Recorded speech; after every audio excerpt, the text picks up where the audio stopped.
Hey, we're all going to do yoga later if you want to come. Yeah, definitely.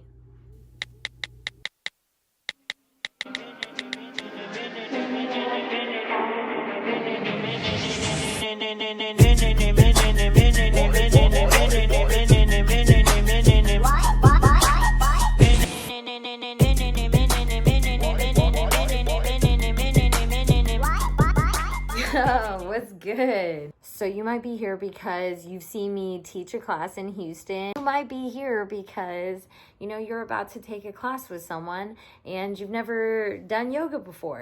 Or you might just want an accessible approach into doing yoga in which you're in really great company, and that's exactly what we're here for. So I'm going to answer all your yoga related questions, starting with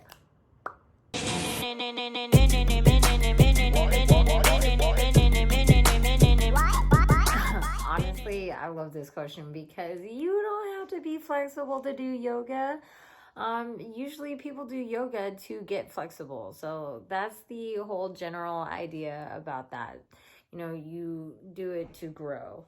Mentally and physically. So people do it for all different types of reasons, and we can get into yoga philosophy. But no, you definitely don't have to be flexible to do yoga.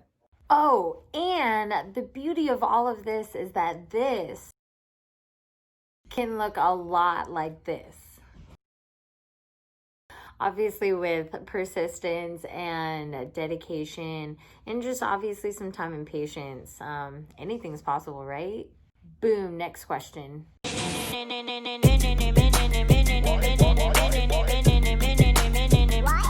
Oh yeah, those other people doing yoga in the room, yeah, they don't matter.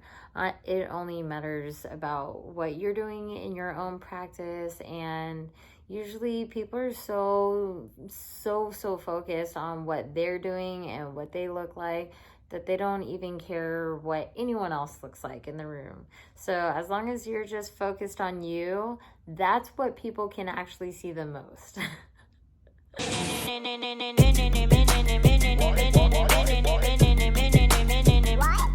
Oh, this one is all you. There's so many different types that's the kind of beauty of all of this. You just get to explore what resonates with you and what honestly feels good to you. Oh, and if you're wondering what kind of yoga I personally teach, I teach definitely more vinyasa type style yoga.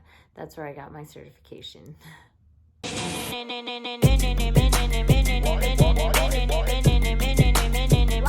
would personally recommend bringing your own mat. I would also recommend bringing a towel, bringing water. I personally also bring crystals just for the aesthetic because I prefer a good aesthetic. And typically there are places that have blocks already or straps specifically.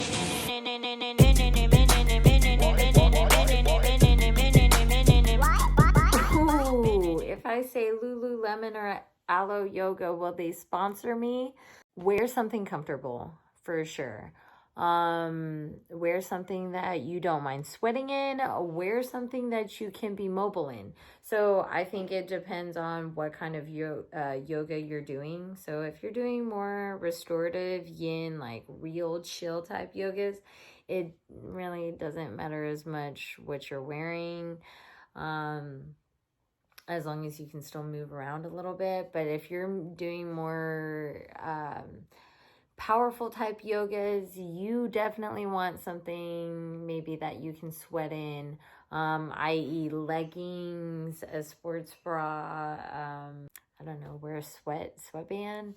I don't really normally wear them, but they're very helpful. So I would definitely, on top of everything, say comfortability, then mobility. So definitely those are the things that you might want to be mindful going to your first class. I know those like really cute leggings and that really cute bra matches, but sometimes you just don't want to sweat in it.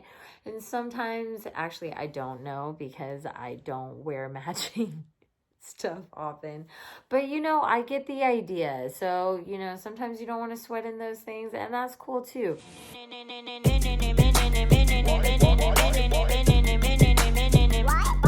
I want people to be as comfortable as they possibly can be.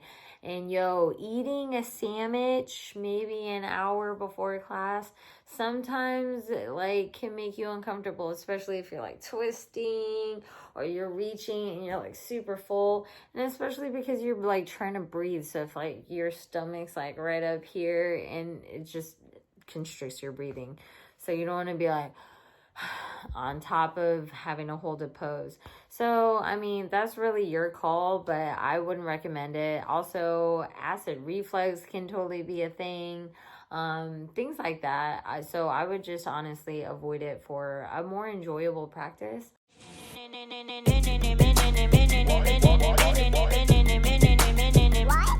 was my biggest fear. I was so nervous about like forgetting everything, especially because there's other people in the room. But that's not typically an issue, or shouldn't be an issue, because if you do get distracted and you don't remember what you're doing or where you're at, typically other people in the room kind of generally know what's going on. So, I mean, you have other people to guide you, and especially, there's always teachers in the room. So it's like, if for any reason you did forget, typically a teacher can understand that you're on the newer end, and they'll probably give you a little bit more direction and guidance. And then also, like, worst case scenario, if you don't even remember what you're doing, if you do something with enough confidence, people will think that you're just, winging it and just doing whatever you want to do, because really at the end of the day, it's still your practice, and it only matters how it feels in your body as long as you're safe. You know what I mean? So just do it with a lot of confidence, and people won't know any better.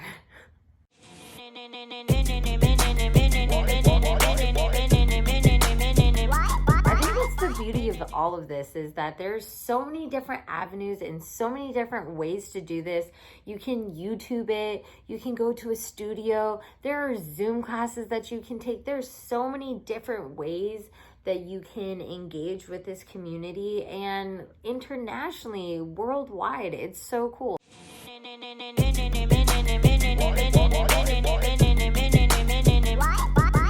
So if you don't want your yoga teacher to touch you, definitely let them know, because they're yoga teachers, not mind readers. They don't know that. So unless you tell them, then they know not to touch you. And typically they won't take any of it personally. I've had students where they reach out to me and they're like, today's just not a good day. I don't want to be touched. And I'm like, yeah, I get it. You know what I mean? So typically teachers totally understand. Don't take it personally.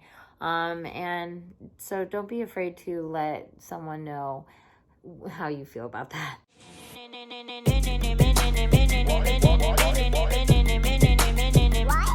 That little bit of time where you're just like laying down and kind of big chilling at the end, and it's just kind of quiet.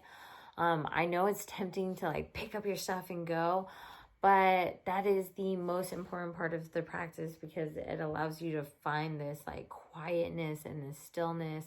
And it's only like a couple minutes. They'll let you know when it's done. So it's nice to just be able to like relax into it and not have to worry about anything. They'll let you know what's up. Okay, so now you have the pants, you've got the yoga mat, you've got the cool hydro flask. So now you're wondering, how does this make me any good at yoga for the first time? And the truth is that you are already a great yogi for doing your research beforehand. To a lot of other experienced yogis out there, it's not always the physical practice that is so transcendent. Approaching a new experience with an open state of mind is what makes you a great yogi already. So breathe into this new space.